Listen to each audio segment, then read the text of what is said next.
Hello, everybody, and welcome to Favorite Rugby on Forever Sports. And for today's preview, as Wales take on England. Now, first of all, the important thing is that the match will take place. It has been a crisis 10 days for Welsh rugby, with players threatening to boycott the game if they did not solve the issues surrounding potential new contract and all the freeze, really, that Welsh Rugby Union had put on player contracts and contracting to players for next season.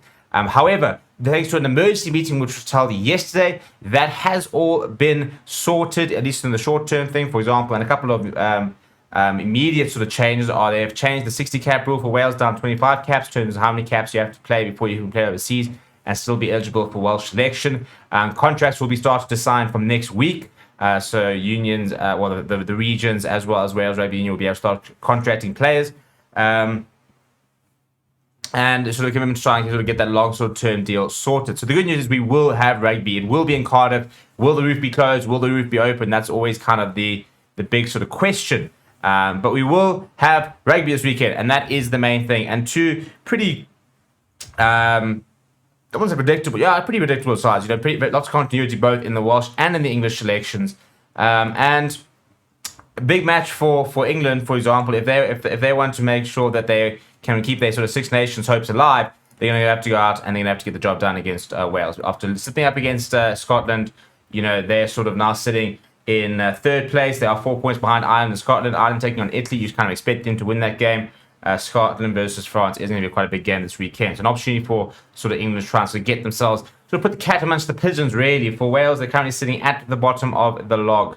Not been a good time for Warren Gatland on his return. Before you look at the sides, please do smash like on the video. Please do subscribe to the channel as well. And this is how the home side will be lining up. First of all, in the front row, it's the same front row as last time. Gareth Thomas, Ken Owens, Thomas Francis. Ken Owens obviously captaining this side.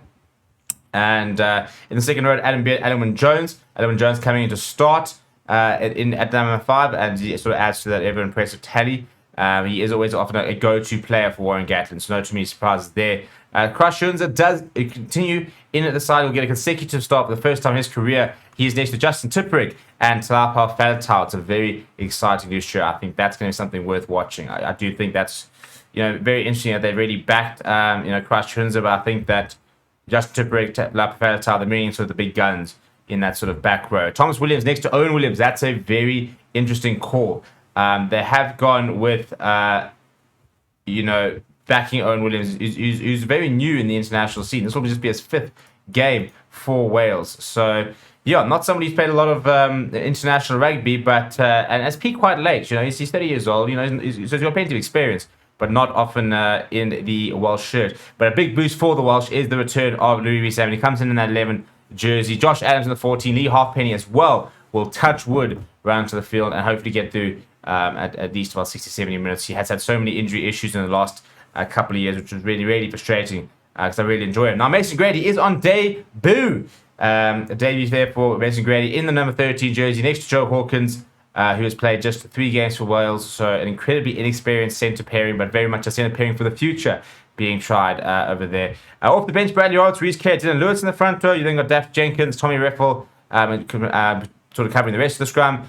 Kieran Hardy next to Dan Bigger, who's dropped down to the bench, and Nick Tompkins will provide a bit of experience and hopefully a bit of X factor. You've got Nick Tompkins playing his rugby for Saracens, Dan Bigger with well over 100 caps for Wales. Kieran Hardy is not new to the scene either. In terms of the men from England, it's a pretty unchanged pack. The only sort of change there is Jack Willis coming in the number 7 jersey. So Ellis Gaines, Jamie George, Carl Singleton in the front row, Mario Toja next to Ollie Chess in the second row, Lewis Laidlam, Jack Willis, Alex Dornbrandt, the back row. Jack from Portley continues to partner Owen Farrell, Anthony Watson, Max Bayliss, the 2 wings, Freddie Stewart at 15, and Ollie Lawrence and Henry Slade in the centres. No Joe Marchand this weekend in the 23. Off the bench, Jack Walker, Mako Vanapola, Dan Cole, those are front row. Courtney Lawes makes his return from injury, and he'll make it off the bench. You then got Ben Curry, Alex Mitchell being backed as well. Also a nice young scrum off, so keen to see how he sort of gets in and about. It'll just be his 3rd game for England. And Mark Smith will be bringing his sort of X factor off the bench as well. And then you got Harry Arundel from the London Irish earning his 5th cap as well off the bench. Pound for pound, you got to back England, but I don't think England have really sort of kicked into gear. I think they took strides against Italy. And I think they did definitely improve, but definitely not sort of the finished product. And Wales, well, there's a bit of pressure on these players, aren't there? You know, because I think most people, the majority of people have supported, you know, their frustration and their potential threat to strike. But some people haven't. And I think, you know, now that you've sort of had all these off-the-ball issues, yes, it's definitely going to affect them, but they almost needed to galvanize them. They almost needed to try and sort of spark a bit of a change and to really motivate these players to go on, get the job done, and to say, well, this is why we were complaining, because we deserve these contracts. We deserve to be treated like professionals. We deserve to be given the status that we are, because we look at the results, look at the performances we can bring to this team. So a little bit of pressure, a little bit of a backstory add on to this game. But I want to know what your score predictions are. Let me know what they are down in the comments below. Please do smash a like on the video. Please do subscribe to the channel as well. Thank you very much for watching. My name is Steven. I'll chat to you soon.